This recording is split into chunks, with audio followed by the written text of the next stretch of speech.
आज की कहानी शुरू होती है उदयपुर के सिंघानिया परिवार से, जो रोशनी का ससुराल है। अभी अभी कुछ महीनों पहले गोवा में रहने वाली रोशनी नितिन से शादी करके सिंघानिया परिवार की बहू बनकर उदयपुर आ गई थी। नया घर, नया शहर, नया परिवार, इन सबको अपनाते अपनाते 4 महीने कैसे बीत गए रोशनी को पता ही नहीं चला। ऐसे ही एक दिन रोशनी की मां सुनंदा और भाभी वैशाली रोशनी के साथ वीडियो कॉल पर बातें कर रही थी। क्या दीदी, शादी हो गई और आप हमारे गोवा को भूल गई? आपको ना गोवा की याद आती है ना ही हमारी? ऐसे कुछ नहीं है भाभी, वो तो बस नया घर है, नए लोग हैं, सबके बीच कैसे वक्त निकल जाता है पता ही नहीं चलता। लेकिन सच कहूं तो आपकी, हमारे घर की और हमारे गोवा की मुझे काफी याद आती है। हमारा शहर दूर है, नहीं तो आप आवाज लगाती और मैं दौड़ी चली आती। अच्छा जी। सच में। गोवा से याद आया, मेरी ननद हेमा दीदी और उनका पूरा परिवार गोवा आ रहा है कल। बच्चों की छुट्टियां हैं ना, तो उन्हें घुमाने ले आ रहे हैं।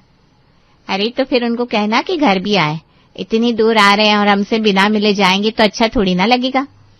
लेकिन माँ, वो काफी सारे लोग हैं। अरे तो ठीक है ना, हमारा घर भी बहुत बड़ा है, हम 2-4 मेहमानों को एडजस्ट नहीं कर सकते क्या? वैशाली, रोशनी, सुनंदा वीडियो कॉल पर बातें कर रही थी। तभी उनके बीच बातों में रोशनी की सास गायत्री बोलने लगती है। सही कहा बहन जी आपने, 2-4 मेहमान अपने घर में एडजस्ट करना कोई बहुत बड़ी बात नहीं है। मैंने मेरी बेटी से कहा भी था कि वो आपके घर पर जाए और वहीं पर रहे। अपने मेहमान गोवा में रहते हुए बेवजह होटल का खर्चा क्यों करें, हैं? लेकिन आपके दामाद ने मना कर दिया, कह रहा था आपको आपत्ति होगी, वैशाली को ज्यादा काम करना पड़ेगा। कैसी बात करिए आंटी जी आप? अपनों की खातिरदारी करना काम थोड़ी ना होता है। जीजा जी से बोल देना, हेमा दीदी और उनके परिवार वाले हमारे घर पर रहने के लिए आएंगे तो हमें कोई आपत्ति नहीं होगी, उल्टा हमें अच्छा लगेगा। उतनी जान पहचान होगी, अपनापन बढ़ेगा। ठीक है बेटा, अब तुम कहती हो तो मैं कहती हूँ हेमा से कि होटल की बुकिंग कैंसिल कर दे, वो लोग आ जाएंगे आप ही के घर पर। आजकल की बहुओं को मेहमान क्या, परिवार में भी ज्यादा सदस्य हो ना, वो भी अच्छा नहीं लगता। और ये एक वैशाली थी जो खुद से मेहमानों को घर पर आने का न्योता दिए जा रही थी। होटल की बुकिंग कैंसिल करके हेमा और उसका परिवार, साथ में आए हुए कुछ दोस्त रोशनी के मायके में 4-5 दिन मस्त आराम से रहते हैं। सुबह गर्मा गर्म चाय नाश्ता, दोपहर में, रात में मनपसंद खाना। वैशाली ने 4-5 दिनों में मेहमानों की इतनी खातिरदारी की थी कि छुट्टियां खत्म होने के बावजूद हेमा और उसका परिवार, उसके दोस्त रोशनी के मायके से निकलने का नाम नहीं ले रहे थे। लेकिन बच्चों का स्कूल था, पति का ऑफिस था, तो ना चाहते हुए भी हेमा और उसके परिवार को गोवा से वापस लौटना पड़ा। कुछ दिनों बाद अपनी छुट्टियों के और गोवा के मौज मस्ती के किस्से सुनाने हेमा पहुंच जाती है रोशनी के पास। भाभी सच में आपकी मायके वाले कमाल है, और आपकी भाभी, उनका तो जवाब नहीं है। उन्होंने हमारी इतनी खातिरदारी की है कि पूछो मत। मेरे ससुराल वालों के सामने और दोस्तों के सामने मेरा तो इतना मान बढ़ गया, सिर्फ आपके मायके वालों की वजह से और आपकी सर्वगुण संपन्न भाभी की वजह से। अरे दीदी, उनके लिए जैसे मैं हूँ वैसे ही आप हो। आपके परिवार वालों की खातिरदारी करना उनका फर्ज था। आपको मेरे मायके जाकर अच्छा लगा, मैं तो इस बात से ही खुश हूँ। मैं क्या कह रही थी, वो हमारी पिंकी है ना, उसने मेरे गोवा के छुट्टियों के फोटोज और वीडियो देखे। हमने कुछ फोटो आपके घर में भी लिए हुए हैं। बड़ी तारीफ कर रही थी आपके घर की, कह रही थी पिछले कई दिनों से उसकी गोवा जाने की इच्छा है, लेकिन अब आने जाने रहने का खर्चा बहुत ज्यादा हो रहा है ना। तो मैंने उससे कहा, तू आने जाने का खर्चा कर ले, रही बात रहने की तो भाभी का मायका है ना, वहां पर रह लेना, हम भी तो वहीं पर रुके थे। अब पिंकी हमारे लिए दूर की थोड़ी ना है, हमारे पप्पू चाचा की बेटी तो है। सही किया ना भाभी मैंने? हाँ, पिंकी हमारे लिए ज्यादा दूर की तो नहीं है, आपने ठीक किया। लेकिन एक बार मैं माँ से और भाभी से पूछ लेती हूँ। अभी त्योहारों के दिन पास आ रहे हैं ना, उनके घर में कुछ काम होगा तो। अरे कैसा काम, मेहमानों से बढ़कर कुछ है क्या भला? और पिंकी तुम्हारे मायके में रहकर आएगी तो उसकी माँ जो हर तरफ महारानी बनकर घूमती है ना, उसका दबदबा भी थोड़ा कम हो जाएगा। मैं भी तारीफ करूंगी सभी रिश्तेदारों के सामने, मेरी बहू का मायका गोवा में है और आए दिन हर रिश्तेदार मेरी बहू के मायके में जाकर खाना खाकर आता है और उसके मायके वाले सबकी बड़े अच्छे से खातिरदारी करते हैं। वो तुम्हें थोड़ी ना कुछ करना है, जो करेगी तुम्हारी भाभी करेगी। और वो तो कितनी उत्साही है भाई, कोई भी उनके घर आता है तो उसे कितना अच्छा लगता है। उस दिन देखा नहीं तुमने, वीडियो कॉल पर हेमा उसके घर पर जा रही है, ये खबर सुनी तो कैसी खुश हो गई थी पगली। आज भी हम बताएंगे ना कि पिंकी उसके घर पर आ रही है तो कितनी खुश हो जाएगी। बड़ी सयानी है वो लड़की, तुम बेवजह किंतु परंतु निकाल रही है। तुम रहने दो, तुम फोन मत करो वैशाली को, मैं ये फोन करके बता दूंगी। माँ जी, आप मेरी बातों का गलत मतलब निकाल रही हो। आप पिंकी को क्या, हमारे पूरे मोहल्ले को मेरे मायके भेज दो, मुझे कोई दिक्कत नहीं है। बस भाभी को परेशानी नहीं होनी चाहिए। अगर उन्हें कोई आपत्ति नहीं है तो ठीक है, पिंकी जाए या और कोई, मुझे क्या। रोशनी गुस्सा होकर अपने कमरे में चली जाती है। ऐसे ही कुछ दिन निकल जाते हैं। एक दिन रोशनी की माँ सुनंदा का रोशनी को वीडियो कॉल आता है। फिर दोनों माँ बेटी की बातें शुरू हो जाती हैं। क्या माँ, आजकल आप इतनी बिजी हो गई हो कि आपके पास अपनी बेटी को याद करने के लिए भी वक्त नहीं है? अरे बेटा, हमारे घर से मेहमान कम ही नहीं होते। जब देखो तब कोई ना कोई टपक जाता है। हमें मेहमानों से कोई आपत्ति नहीं है, मेहमान तो भगवान स्वरूप होते हैं। लेकिन तुम्हारा परिवार इतना बड़ा है, जब देखो तब कोई ना कोई गोवा में छुट्टियां मनाने आ ही जाता है। और जब से हेमा बेटी यहाँ से गई है, उसने तुम्हारे मेहमानों में हमारी और हमारे घर के खाने की इतनी तारीफ की है कि अब किसी को हमारे घर पर बुलाने की जरूरत ही नहीं पड़ती, अपने आप ही चले आते हैं सब लोग। 4 दिन की छुट्टियां लेकर आते हैं, लेकिन 8 दिन रुक कर जाते हैं। पहले तो वैशाली बहू हमारे घर पर मेहमान आ रहे, इस बात से इतनी उत्साही थी, लेकिन पता नहीं अब उसको क्या हो गया है। कोई भी मेहमान आता है तो मुंह फुला लेती है। लेकिन एक बात अच्छी है, मेहमानों की खातिरदारी में कोई कमी नहीं छोड़ती। अरे माँ, ये बात अच्छी नहीं, बुरी है। माना कि मेहमान भगवान स्वरूप होते हैं, लेकिन हर रोज अगर घर पर मेहमान आने लगे तो किसी को मेहमानों का आना अच्छा नहीं लगेगा। तुम्हारी बात तो सही है बेटा, लेकिन अब मेहमान सामने से हमारे घर पर आ रहे हैं तो हम क्या उन्हें ऐसा कहे कि घर से चले जाओ? ऊपर से वैशाली बहू सभी मेहमानों की इतनी अच्छे से खातिरदारी करती है, उनके लिए इतना स्वाद खाना बनाती है कि जो मेहमान हमारे घर से जाता है ना, वो हमारे घर की तारीफ कर करके किसी दूसरे मेहमान को फौरन हमारे घर भेज देता है। हाँ, पहले हेमा दीदी आई थी, फिर पिंकी, फिर मालती बुआ, फिर हेमा दीदी की सहेली, फिर इनकी मौसी की बेटा बहू, और अभी अभी इनकी चचेरी बहन स्वाति भी आकर गई है ना। हाँ, पिछले 2-3 महीनों से हमारा घर मेहमानों से भरा हुआ है। कल ही स्वाति और उसका परिवार गया, इसलिए आज घर में शांति है। बस भगवान से प्रार्थना है अब ऐसे ही कुछ दिनों तक घर में शांति बनी रहे। माँ, मत कीजिए भगवान से प्रार्थना, भगवान आपकी बातें नहीं सुनने वाला। आपकी बहू अपने हाथों के स्वादिष्ट खाने से मेहमानों को इस तरह खुश करती है कि आपके घर रहकर जाने वाला एक मेहमान दूसरे मेहमान को आपके घर का पता दे ही देता है। अब आपने हमारे घर को होटल बनाकर रखा है तो ठीक है, करते रहिए मेहमानों की खातिरदारी। अगर मुझे पता चले कि आपके घर पर कोई मेहमान आ रहा है और मैं कुछ भी कह दूं तो मेरी सास और मेरा पति मुझसे झगड़ा करने लगते हैं। कहते हैं तुम्हारे मायके वालों को कुछ दिक्कत नहीं है तो तुम्हारा क्या जा रहा है। वैसे तो दिक्कत मेहमानों की नहीं है, बस ये रोज रोज आने वाले मेहमानों की है। अगर महीने में 1 आध बार कोई मेहमान आ जाए तो हमें आपत्ति नहीं है, लेकिन हर 4 दिन बाद कोई ना कोई चला आता है। नहीं तो हमारे लिए हमेशा ये मेहमान भगवान स्वरूप है बेटा। सुनंदा और रोशनी की वीडियो कॉल पर बातें हो रही थी, तभी अचानक कमरे में रोशनी का पति नितिन आता है और सुनंदा की अधूरी बातें सुन लेता है। मुझे पता है मम्मी जी, आपका दिल कितना बड़ा है। रिश्तेदार हो या दूर के रिश्तेदार, आपके लिए आपकी चौखट पर आने वाला हर मेहमान भगवान स्वरूप है। इसलिए मैं और मेरे कुछ सहकारी मित्र कंपनी के काम से गोवा आ रहे हैं। वैसे तो कंपनी ने हमारी व्यवस्था होटल भी की है, लेकिन आपको तो पता है होटल का खाना कैसा होता है, और अगर मैं होटल का खाना खाकर काम करूंगा तो आपको अच्छा थोड़ी ना लगेगा। मुझे पता है गोवा में आपका घर होने के बावजूद अगर मैं होटल में रहूंगा तो आप बुरा मान जाएंगी और मुझसे नाराज हो जाएंगी। इसलिए मैंने कंपनी को मेरी व्यवस्था होटल में करने से मना कर दिया है, और साथ ही साथ मेरे दोस्तों की भी। हम सब लोग कल आ रहे हैं आपके घर पर। खुद आ रहे हैं और साथ में अपने दोस्तों को भी ला रहे हैं। अब ये बात मैं वैशाली को बोलूंगी तो फिर से अपनी पटर पटर चालू कर देगी, लेकिन जो भी है बताना तो पड़ेगा। क्या हुआ मम्मी जी, कहाँ खो गई आप? आपको कोई आपत्ति तो नहीं है ना अगर मैं और मेरे दोस्त आपके घर पर रहने के लिए आ रहे हैं तो? अरे नहीं दामाद जी, हमें कोई आपत्ति नहीं है। आइए आप हमारे घर आइए। रोशनी के साथ वीडियो कॉल पर बातें होने की थोड़ी देर बाद हमारे घर पर फिर से मेहमान आ रहे हैं, ये बात बताने के लिए सुनंदा वैशाली के कमरे में जाती है। तभी वैशाली और वैशाली का पति विनोद पहले से किसी बात को लेकर झगड़ रहे थे। अब ये मेहमान आने की खबर वैशाली को बताना मतलब आग में घी डालने जैसा था। वैशाली बहू, मैं क्या कह रही थी, तुम्हारा मायके जाना अभी कैंसिल कर दो ना बेटा, या फिर 4 दिनों बाद तुम अपने मायके चली जाओ। हैं, दामाद जी और उनके कुछ दोस्त कंपनी के काम से गोवा आ रहे हैं। अब गोवा में हम लोग रहते हैं और हमारे यहाँ होते हुए हमारे घर का दामाद होटल में रहे, ये अच्छा थोड़ी ना लगता है। तो मैंने ही कहा कि आप और आपके दोस्त हमारे घर पर ही रहने आ जाओ। आपने कहा और वो लोग मान गए। जब से दीदी यहाँ से शादी करके गई है तब से हर दूसरे दिन दीदी का कोई ना कोई रिश्तेदार हमारे घर टपक ही जाता है। रात दिन मेहमानों की खातिरदारी कर करके परेशान हो गई हूं मैं। जीजा जी आ रहे हैं तब तक तो फिर भी ठीक था, लेकिन अपने दोस्तों को साथ लाने की क्या जरूरत थी?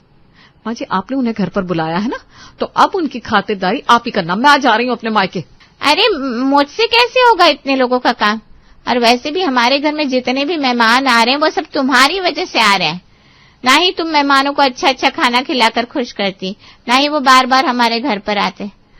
तुम ही मेहमानों को घर पर बुलाने के लिए, उनके साथ जान पहचान करने के लिए उत्साही थी ना। अब हमारे घर का होटल बन ही गया है तो करो अब मेहमानों की खातिरदारी। तुम्हारी वजह से हमारा खर्चा भी कितना बढ़ गया है। खाने पीने का खर्चा तो हो ही रहा है, लेकिन बिजली पानी इन सब का भी खर्च हो रहा है। अब हम खुद से मेहमानों को ना तो नहीं कह सकते कि हमारे घर से चले जाओ। माँ सही कह रही है, ये सारे मेहमान तुम्हारे हाथ का अच्छा अच्छा खाना खाने के लिए और तुमसे खातिरदारी करवाने के लिए हमारे घर आ रहे हैं। अब जो है जैसा है हमें सहना ही पड़ेगा। जैसे तैसे विनोद और सुनंदा वैशाली को मना लेते हैं। बेचारी वैशाली, यहाँ उसकी अच्छाई का फायदा उठाया जा रहा था, लेकिन फिर भी वैशाली हर किसी का स्वागत प्यार से कर रही थी। उसने अपना समझकर 2-4 मेहमानों को न्योता क्या दिया, अच्छा अच्छा खाना क्या खिलाया। आने जाने वाले हर किसी ने उसे हलवाई ही समझ लिया था और उसके घर को होटल। लेकिन वैशाली ने अब खुद से तय कर लिया था कि बस अब ये आखिरी बार जीजा जी और उनके दोस्तों की इस घर में खातिरदारी हो रही है, लेकिन ये बार बार आने वाले मेहमानों की खातिरदारी आखिरी बार है। इनके बाद अगर इस घर में कोई आया तो मुझसे बुरा नहीं होगा। मेरी अच्छाई का अगर कोई फायदा उठा रहा है तो मुझे मजबूरन बुरा बनना ही पड़ेगा, लेकिन कैसे? नितिन और उसके दोस्त कंपनी का काम करने गोवा पहुंच गए थे। एक बार फिर से अच्छे से वैशाली ने उनकी खातिरदारी की। एक बार फिर नितिन और उनके सारे दोस्त खुश हो गए। ऐसे ही कुछ दिन बीत गए। अब कई दिनों से रोशनी के मायके में सन्नाटा था। मेहमानों का आना जाना भी कम था। वैशाली को लगा कि अब उसे रोशनी के रिश्तेदारों से छुटकारा मिल गया है। वो ऐसा सोच ही रही थी कि रोशनी की सास गायत्री का वैशाली को फोन आता है। कैसी हो बेटा? मैं ठीक हूँ आंटी जी, आप बताइए कैसी हैं? मैं तो मजे में हूँ, लेकिन मैंने तुम्हें थोड़ी सी परेशानी देने के लिए फोन किया है। परेशानी कैसी? हमारे कई रिश्तेदार तुम्हारे यहाँ रह कर गए। रिश्तेदार क्या, कुछ रिश्तेदारों जैसे दोस्त भी, लेकिन तुमने हमें कभी शिकायत नहीं की। हेमा ने सभी रिश्तेदारों में तुम्हारी इतनी तारीफ कर दी है कि हर कोई तुम्हारे हाथ का खाना खाने के लिए उतावला हो रहा है। तुम्हारे खाने की तारीफ मेरी एक सहेली भानुमति तक भी पहुंच गई। अब वो आ रही है कल तुम्हारे घर पर, तो जरा अच्छे से खातिरदारी करना। हाँ बेटा, मेरी अच्छी सहेली है। जी आंटी जी, आप चिंता मत करना, मैं उनकी अच्छे से खातिरदारी करूंगी। वैशाली किसी से कुछ नहीं कह रही थी। इस बात का सभी रिश्तेदार, खास करके रोशनी की सास, कुछ ज्यादा ही फायदा उठा रही थी। लेकिन अब मेहमानों की खातिरदारी कर करके वैशाली थक गई थी। उसका घर लगभग होटल बन गया था। गायत्री से बात होने के बाद वैशाली खुद से बात करने लगती है। ना ही ये सभी लोग हमारे घर पर मन से आना चाहते हैं और ना ही इन्हें हमारे साथ जान पहचान करने में कुछ दिलचस्पी है।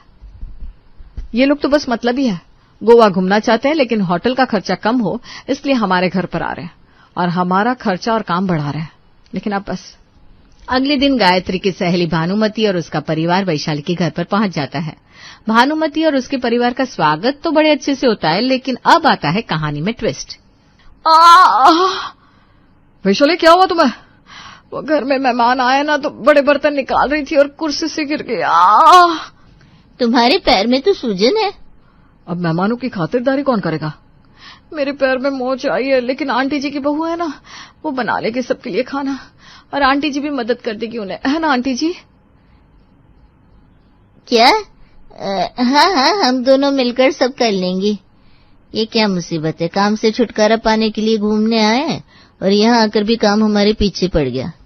घर पर आए हुए मेहमानों की खातिरदारी करने वाली वैशाली इस बार घर पर मेहमानों के आने के बावजूद अपना सूजन वाला पैर लेकर एक कोने में बैठ गई थी और घर पर आए हुए मेहमानों से खुद की और अपने परिवार वालों की खातिरदारी करवा रही थी।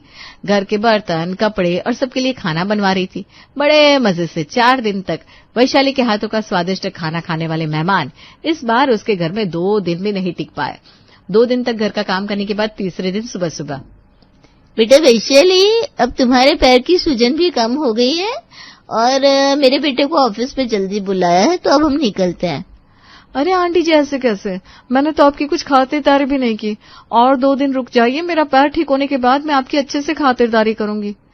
नहीं नहीं, फिर कभी आएंगे। हाँ चलते हैं। अपने पूरे परिवार को लेकर गोवा में मजे करने आई थी भानुमति, लेकिन वैशाली ने उससे और उसके पूरे परिवार से इतना काम करवाया था कि मजा क्या, गोवा आना उनके लिए सजा हो गया था। गोवा से घर आने के बाद भानुमति के पास रोशनी की सास गायत्री का फोन आता है। भानुमति, कैसी रही गोवा की यात्रा? मजा तो आया ना? और कैसा है हमारी बहू का मायका? गायत्री, तुम्हारी वजह से हमारी गोवा यात्रा बड़ी खराब हो गई। तुम्हारे ऊपर भरोसा करके हम तुम्हारी बहू के मायके गए और वहां जाकर उसकी भाभी ने हमारी खातिरदारी तो नहीं की, ऊपर से घर के सभी काम हमसे करवाए। अभी तक कमर दर्द कर रही है। तुम तो बड़ी तारीफ कर रही थी अपने बहू के मायके वालों की, लेकिन वो तारीफ के काबिल ही नहीं है। रोशनी की भाभी ने जानबूझकर पैर दर्द का बहाना बनाया और हमें परेशान किया। अरे मेरी बात तो सुन भानु। भानुमति गुस्से में फोन कट कर देती है। भानुमति ने गायत्री के ऊपर गुस्सा निकाला था, अब गायत्री अपना गुस्सा निकालने पहुंच जाती है रोशनी के पास। तुम्हारे मायके वालों को कुछ तमीज है कि नहीं?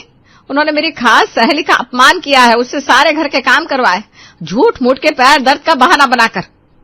माँ जी, ये आपका और मेरे मायके वालों का आपसी मामला है, और वैसे भी आए दिन आप लोगों ने मेरे मायके को होटल बनाकर रखा था। भाभी का सच में पैर दर्द कर रहा था, इसलिए उन्होंने आपकी सहेली से घर के काम करवाए, या फिर आपको और आपके रिश्तेदारों को सबक सिखाने के लिए, ये सब मुझे नहीं पता। लेकिन जो कुछ भी किया अच्छा किया। कम से कम आगे से आपके रिश्तेदार आपको फोन कर करके मेरे मायके जाने की जिद तो नहीं करेंगे, है ना? सुबह के 10 बजे पूजा अपने कमरे के बिस्तर पर फैलकर ऐसे सो रही थी मानो पिछले जन्म में वो कुंभकर्ण की रिश्तेदार रही हो। तभी घर के दरवाजे से नई काम वाली अंदर आती है। ये किसकी गुर्राने की आवाज आ रही है? आपके घर पर कुत्ता है क्या मेम साहब? आपने पहले क्यों नहीं बताया मेरे को? मैं इस घर में काम नहीं करेगी, मेरे को मेरी जान प्यारी है। अरे नहीं कमला, ये तो मेरी बेटी के खर्राटों की आवाज़ है यूं तो कबूतरी सी, पर खर्राटे इतने जोर की लेती है कि पूरा घर थर्रा उठे। खैर तू जा, आगे दाहिने हाथ की और रसोई है, बर्तन धोना शुरू कर दे। यहाँ कमला बर्तन धोती है और वहां बर्तन की आवाज से पूजा की नींद टूट जाती है। वो हिलते डुलते बिखरे बालों में अपने कमरे से बाहर आती है। बहुत जोरों की भूख लगी है मम्मी। ये तुझे उठकर सीधा भूख कैसे लग जाती है बेटा? एक तो मेरा पैर टूटा हुआ है और तू ऐसी हालत में भी मुझसे खाना मांग रही है। लगवाया है ना कमला को काम पर, एक बार बर्तन धो ले फिर खाना बनाएगी। हाँ तो बोल देना मम्मी, मैं पिज्जा खाऊंगी और फ्रेंच फ्राइज। अरे तू जरा पैर हिला ले, खुद ही जाकर उसे कह दे, किसी बहाने 4 कदम तो चलेगी तू। पूजा कमला के पास रसोई में जाती है। भाभी तो कह रही थी कि वो अकेली औरत है इस घर में, तो आप पड़ोसी आई ली है क्या भाभी? लेकिन मेरा डेट फिक्स है, सारे काम का 10,000। ये क्या कह रही है आंटी जी? आपको मैं कोई औरत लग रही हूँ क्या? मैं पूजा हूँ, पूजा, इस घर की बेटी। क्या भाभी आप भी ना मजाक करती है? भाभी तो बता रही थी उनकी बेटी कबूतरी जैसी लगती है, पर आप तो गिद्ध है, गिद्ध। कमला की बात सुनकर पूजा रोती हुई अपनी माँ के पास जाती है और कमला की शिकायत लगा देती है। इसीलिए मुझे घर में काम वालियाँ पसंद ही नहीं है। उस दिन अगर आप गिरती नहीं और आपके पैर में फ्रैक्चर नहीं होता तो ये सब सुनना नहीं पड़ता मेरी बेटी को। हे भगवान, 2 मिनट इस घर में इंसान शांति से नहीं रह सकता। पैर क्या टूट गया मेरा, इस घर में कोई काम ही नहीं हो पा रहा। कमला, कमला यहाँ आ। ये क्या है कमला, तुम मेरे घर काम करने आई है या मेरे घर वालों पर टिप्पणी करना? आपको बुरा लगा तो माफी मांगती है मेम साहब, पर सच तो यही है। दीदी जी का इस तरह अपने शरीर को फैलने देना, आगे जाकर उनको ही भारी पड़ेगा। कैसे होगी शादी? अभी 22-23 की तो होगी ना? 22-23 क्या, अभी तो 27 पूरा हो जाएगा अगले महीने 19 को। अरे माँ, इस उम्र तक लड़की को इसी घर पर बिठा कर रखा है भाभी जी आपने। 11 बजे उठकर कमरे से बाहर आ रही लिए, ना बाल बनाए ना कपड़े ढंग से पहने। अगर अभी जाकर बड़प्पन नहीं लेगी तो शादी के बाद तो बेड़ा गर्क होना ही है। मैं तो इसके पापा के कारण इसे कुछ बोल नहीं पाती थी। अच्छा है, कमला बोल रही है तो इसके कानों में बातें जाएंगी और इसे शर्म आएगी। पूजा 27 की होने वाली है, बताइए पता ही नहीं चला। लगता है जैसे कल ही इसे गोद में उठाकर अस्पताल से लेकर आया था। लड़कियां तो इतनी तेजी से बड़ी होती ही है कि पता नहीं चलता, पर अब बड़ी तो हो चली है ना। सोचिए, इसके ग्रुप की सारी लड़कियों की शादी एक एक कर होती जा रही है। अब आज नहीं तो कल इसे भी तो दुल्हन बनना होगा। अब क्या पता कैसा घर मिले। आपकी माँ के सामने तो मैं 2 बार से ऊपर खा भी नहीं सकती थी, उस पर भी 2 से तीसरी रोटी होते ही मम्मी जी टोक देती थी, और ये एक बार में खाती है 12-15 रोटियां। ऐसे कैसे निभेगी ससुराल में। अरे मम्मी मुझे ज्यादा भूख लगती है, इसमें मेरी गलती है क्या? बिल्कुल वही कहानी, क्या बताऊं भाभी जी। इसके पहले मैं जिस घर में काम करती थी ना, वहाँ मेम साहब के बेटे को अचानक ही शादी के बाद ज्यादा खाने की आदत लग गई। अब ज्यादा खाएंगे तो शरीर तो फैलेगा ही। मोटा पायसा हो गया कि बीवी के भागने की नौबत आ गई। फिर मेम साहब उन्हें डॉक्टर के पास लेकर गई। डॉक्टर ने उपाय बताया। अब देखिए सलमान खान लगने लगे हैं भैया जी। कमला ठीक कह रही है। राकेश, डॉक्टर से मिलने में मुझे कोई बुराई नहीं लगती। हो सकता है कारण कुछ और ही हो इसकी भूख का। यहाँ एक तरफ उषा पूजा का बायोडाटा बनाकर मार्केट में सर्कुलेट कर देती है, दूसरी तरफ अपनी बेटी को डॉक्टर के पास ले जाती है, जहाँ पूजा और डॉक्टर की बातचीत होती है केबिन से निकलते वक्त। Any last tip sir? छोड़ो मत खाना, बस थोड़ा थोड़ा खाओ खाना। डॉक्टर से मिल के आने के बाद पूजा के खाने की क्वांटिटी तो कम हो जाती है, पर वो खाना बार बार खाना शुरू कर देती है, और इस हद तक कि 24 घंटे में शायद ही ऐसा कोई घंटा होता जब पूजा खाना ना खा रही थी। और लेकर जाओ इसे डॉक्टर के पास। यहाँ लड़के वालों ने मिलने के लिए हाँ कर दिया है, और पूजा है कि खाना ही नहीं छोड़ रही।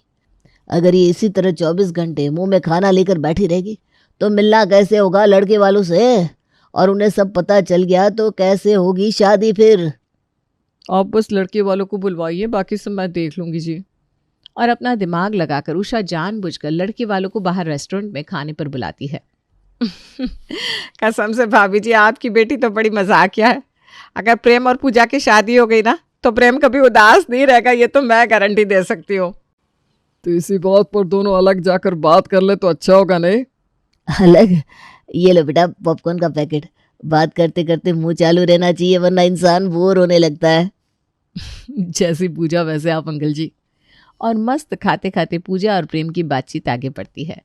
इस बातचीत के बाद प्रेम इस रिश्ते के लिए हामी भर देता है और बहू बनकर पूजा खत्री निवास आ जाती है। सुबह के 7 बजे घर की बड़ी बहू निकिता पूजा के कमरे में उसे रस्म के लिए बाहर बुलाने आती है। अरे पूजा तो अभी तक सोई है। उठ जा पूजा, आज घर में तेरी मुंह दिखाई की रस्म है ना। 8 बजते बजते पंडित जी आ जाएंगे, जल्दी तैयार होकर बाहर आ जा। पर पूजा को तो उठने के बाद नहाने की आदत ही कहाँ थी, उसे तो सीधा खाने की आदत थी। यहाँ निकिता कमरे से बाहर जाती है, वहां अपने बैग से चिप्स के पैकेट निकालकर पूजा मस्त खाना शुरू कर देती है। किस सुकून है इस लाइफ में, मज़ा आ गया। पर वो रेड वाला फ्लेवर लाना ही भूल गई मैं तो। चलो कोई बात नहीं, बाहर जाकर खरीद लूंगी। पूजा खाने में इतनी व्यस्त हो जाती है कि जब उसकी घड़ी पर नजर पड़ती है तब ना उसके पास तैयार होने का वक्त बचता है ना नहाने का। पौने 8 बज गए। इतने वक्त में नहा के इतने सारे गहने पहनना, इतना सारा मेकअप करना, ये सब कैसे करूंगी मैं? एक काम करती हूँ, साड़ी पहन लेती हूँ और एक लंबा सा घूंघट ले लेती हूँ। घूंघट रहेगा तो किसी को ना मेरा चेहरा दिखेगा, ना ही घूंघट के अंदर मेरे चिप्स के पैकेट। और पेट तक एक लंबा घूंघट लेकर पूजा बाहर मेहमानों के सामने चली जाती है। अरे वाह सुजाता, तेरी दूसरी बहू तो बड़ी से भी संस्कारी आ गई। ये इतना बड़ा घूंघट। अरे शर्मा रही है तू भी ना, समझती नहीं ज्योति। पहले सुबह कमरे से बाहर आने पर शर्म तो आएगी ना, नया घर नए लोग। आजा बहू, आ हम सबके बीच में बैठ जा। हाय पूजा, कितनी स्मार्ट है तू, किसी को शक भी नहीं हुआ तेरे आइडिया के बारे में। अच्छे से बैठ बहू, क्योंकि काफी लंबा बैठना है ना अभी। एक एक कर सभी आंटी तेरा घूंघट उठाएगी, तेरा चेहरा देखेगी और मुंह दिखाए के नाम का शगन देगी। उस शगन को उठाकर रख देना, आशीर्वाद होता है। हाँ, ये सुनते ही पूजा के पसीने छूट जाते हैं। हे भगवान, नहीं नहीं नहीं नहीं, इन लोगों ने अगर घूंघट उठा लिया तो इन्हें पता चल जाएगा कि मैं नाइट ड्रेस के ऊपर साड़ी पहनकर बैठी हुई हूँ, और इन लोगों ने ये बात मम्मी जी को बता दी तो उषा देवी तक बात पहुँचती देर नहीं लगेगी। जैसे ही मोहल्ले की पहली औरत मुंह दिखाई की रस्म करने पूजा का घूंघट उठाने जाती है, पूजा अंदर से घूंघट को पकड़कर बैठ जाती है। अरे बहू, इतना भी क्या शर्माना, हम तो औरतें हैं। नहीं नहीं आंटी जी, वो क्या है ना, मेकअप के कारण मेरे पूरे चेहरे पर दाने आ गए। ऐसे में मैं अपना चेहरा किसी को नहीं दिखा सकती, मुझे शर्म आती है। ये लो नया ड्रामा। ड्रामा नहीं, हकीकत है भाभी। मम्मी जी, मेरी फ़ोटो तो है ही आपके पास, आप अपने फ़ोन से निकाल कर आंटियों के सामने रख दीजिए ना। फ़ोटो से ही कर देंगे ना आंटी जी रस्म। इसके पहले मुझे कभी पिंपल नहीं हुए, और किसी ने मुझे बताया था कि आपका पहला पिंपल कोई देख ले तो उन्हें भी पिंपल हो जाता है। फिर भी आप लोग जिद करते हो तो। अरे नहीं नहीं बेटा, ये तो पुरानी रस्म है। वो तो इसलिए होती थी क्योंकि पहले औरतें शादी में नहीं जा पाती थी। हम तो तुझे पहले ही देख चुके हैं, रातों रात बहू बदल तो नहीं जाएगी। कोई बात नहीं, तो ऐसे ही रहे। हाँ, और इस तरह होती है घर की नई बहू की मुंह दिखाई की रस्म पूरी। धीरे धीरे मेहमान लौट जाते हैं 2 दिन बाद। तो दिन भर कमरे में क्या बैठी रहती है बहू, बाहर आ जा, चल तेरी पहली रसोई की रस्म है आज। जी मम्मी जी, बस 2 मिनट। पूजा रसोई में जाती है और एक हाथ से खाते हुए दूसरे हाथ से किसी तरह पहली रोटी बनाती है। डॉक्टर ने बोला था कम खाना, ये थोड़ी ना बोला था मत खाना। ये पराठा खा ही लेती हूँ। पूजा उस पराठे को खा लेती है, फिर बनाती है दूसरा पराठा, उसे भी खा जाती है। बहू कितनी देर? बस 2 मिनट पापा जी। पूजा जल्दी जल्दी थोड़े बहुत पोहे बनाकर टेबल पर लाती है और सभी के हिस्से में आते हैं 1 कटोरी पोहे। ये इतना सा खाना कौन खाएगा बहू? ये तो मुंह में ही खत्म हो जाएगा, पेट तक पहुंचेगा ही नहीं। इतना सारा खाना तो है मम्मी जी, और ऐसे भी डॉक्टर कहते हैं एक बार में ज़्यादा खाना नहीं खाना चाहिए। ऐसा तो नहीं है कि मैंने ज़्यादा ले लिया और आप लोगों को कम दे दिया, मैं भी तो इतना ही खा रही हूँ। यही तो बात है मम्मी जी, मेरे वक्त पर क्या कुछ नहीं बनवाया था मुझसे, और नई बहू जो दे वही सही। ये इससे ज्यादा तो प्रेम झूठा छोड़ा करता था। वही ना भाभी, जितना ये झूठा छोड़ते थे अगर उतना ही खाना दूंगी तो इन्हें भी खाने की अहमियत समझ में आएगी। और ये थी पूजा की पहली रसोई। इस दिन के बाद तो परेशानी शुरू होती है। एक सुबह, नहीं भाभी, मुझे डॉक्टर ने ज़्यादा खाने से मना किया है, 1.5 रोटी काफ़ी है। पूजा तुम क्या सोचती हो, इतना मैंने तुम्हें बोला, तुम्हारे मोटे होने से मुझे कोई प्रॉब्लम नहीं है, खाओ ना आराम से। तू रहने दे, इसे जितना खाना होगा खा लेगी। पतले होने की वैसे भी जरूरत है, जिससे शरीर में आगे जाकर बच्चा होने में तकलीफ ना हो। वो सब मुझे नहीं पता मम्मी, पर मैं जब भी देखता हूँ खाने के वक्त बेचारी पूजा ना के बराबर खाना खाती है, बड़ा बुरा लगता है देखकर मुझे। ये बात तो है प्रेम की मम्मी, मैंने भी देखा है खाने की थाली में बेचारी बहुत ज़्यादा से ज़्यादा 2 ही रोटी लेती है। अब 90 केजी की कोई लड़की सिर्फ 2 ही रोटी खाए तो देखने वाले का चौंकना स्वाभाविक था। दिन भर तो प्रेम और महेश दुकान पर रहते थे, तो उन्हें पता कैसे चलता कि उनकी पीठ पीछे पूजा दिन भर गाय की तरह चरती रहती है। एक दोपहर पूजा ऑनलाइन अपने लिए पिज्जा ऑर्डर करके आराम से खा रही थी, तभी दरवाजे से सुजाता की देवरानी और देवर अंदर आते हैं। चाचा जी, चाची जी, आप लोग पाए लागू, बैठिए बैठिए। अरे पूजा बहू, तू भी अपनी चाची सास चाचा ससुर के पैर छू ले। आप देख नहीं रही है मम्मी जी, मैं पिज्ज़ा खा रही हूँ ना। अभी कुछ देर पहले ही तो तूने नाश्ता किया बेटा, उसके बाद फ्रिज से निकाल के सारी आइसक्रीम भी तो खा गई मम्मी जी। इतने के बाद तुम्हें कैसे भूख लग गई पूजा?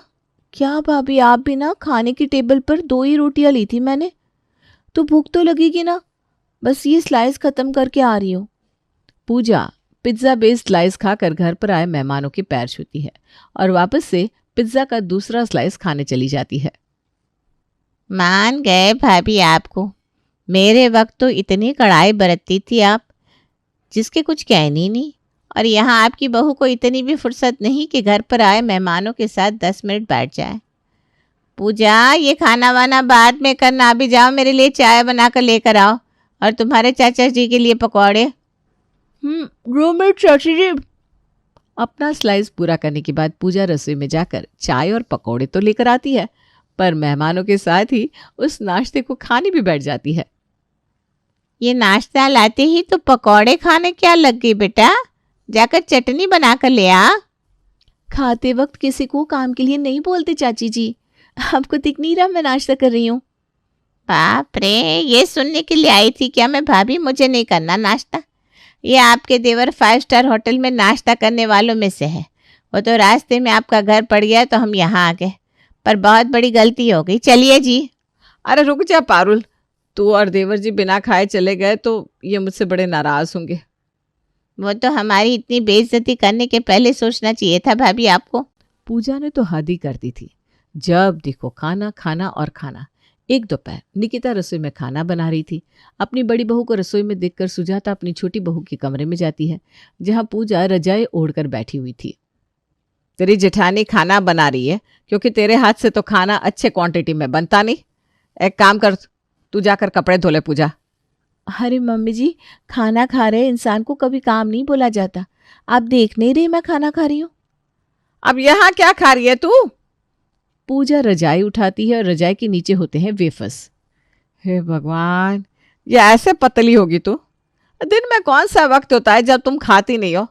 ऐसे तो तू खाती रहेगी और सारे काम को टालती रहेगी।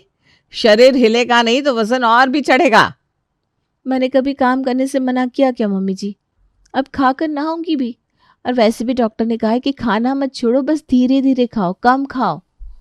भगवान जाने कौन सा डॉक्टर मिल गया है तुझे। परेशान होकर सुजाता अपने समधन के घर जाती है और उसे पूजा की शिकायत लगाते हुए कहती है, ये तो अच्छा चुना लगा दिया समधन जी आपने हमें। आज के ज़माने में लोग देख सुनकर लड़की को पसंद करते हैं कि सुंदर हो, सुराही सी गर्दन हो, कटीला बदन हो, पर हमने ये सब नहीं देखा। इसका मतलब ये थोड़ी ना है कि आपकी बेटी दिन भर भैंस की तरह चरती रहे। अगर यही करना होता तो हम अपने घर एक भैंस ही ले आते। पर भैंस आपके घर तो घुस ही नहीं पाती ना समधन जी, दरवाजा कितना छोटा है आपके घर का। चुप रहिए जी आप। मैं आपसे हाथ जोड़कर माफ़ी मांगती हूँ समधन जी। वो क्या है ना, पूजा की शादी के पहले मैं उसे एक डॉक्टर के पास लेकर गई थी। उस डॉक्टर ने पता नहीं क्या पट्टी पढ़ा दी, बेचारी को दिन भर चढ़ती रहती है। तो फिर चलिए फिर से चलते हैं उस डॉक्टर के पास। पता चला कोई फर्जी डॉक्टर निकला। और पूजा के साथ सुजाता और उषा पहुंचती है डॉक्टर के पास। शर्म नहीं आई डॉक्टर साहब आपको? ऐसी झूठी नसीहत देते हैं आप लड़कियों को। पहले तो कम से कम एक वक्त पर ये 12 रोटियां खाकर थम जाती थी, अब तो 2-2 रोटी करके 20 रोटियां खा रही है। अब ये सब क्या कह रहे हैं, मुझे कुछ समझ में नहीं आ रहा। अरे सर, भूल गए क्या? 6 महीने पहले मैं आपसे काउंसलिंग करवाने आई थी। 1 घंटे बात करने के बाद जब मैं निकल रही थी और आपसे टिप मांगा था, तो आपने क्या कहा था? खाना छोड़ो मत, थोड़ा थोड़ा ही खाओ, पर खाओ। अब जब लंदन रिटर्न आदमी इतनी अच्छी नसीहत दे तो मैं आपकी एडवाइस को कैसे टाल सकती थी। इसीलिए मैंने उस दिन से थोड़ा थोड़ा करके 24 घंटे खाना शुरू कर दिया। यहाँ तक कि रात को भी हर 15 मिनट का अलार्म लगाकर सोती हूँ, ताकि उठकर कुछ खा लूँ। नहीं तो पता चला ज़्यादा देर भूखी रहेगी और आपकी दी हुई एडवाइस मिस होगी। इसीलिए तो पहले आप 90 kg की थी, अब पूरे 100 की होने वाली है। वो सलाह आपको नहीं, अपनी बीवी को दे रहा था जो कि कॉल पर थी। फीवर के कारण वो कुछ भी खाना नहीं चाह रही थी, इसलिए मैंने उसे कहा कि खाना छोड़ो मत, थोड़ा थोड़ा खाती रहो। और जहाँ तक रही आपकी बात, आपको पूरे दिन में 4 रोटी से ज़्यादा रोटियां खानी ही नहीं है। हाँ? नहीं।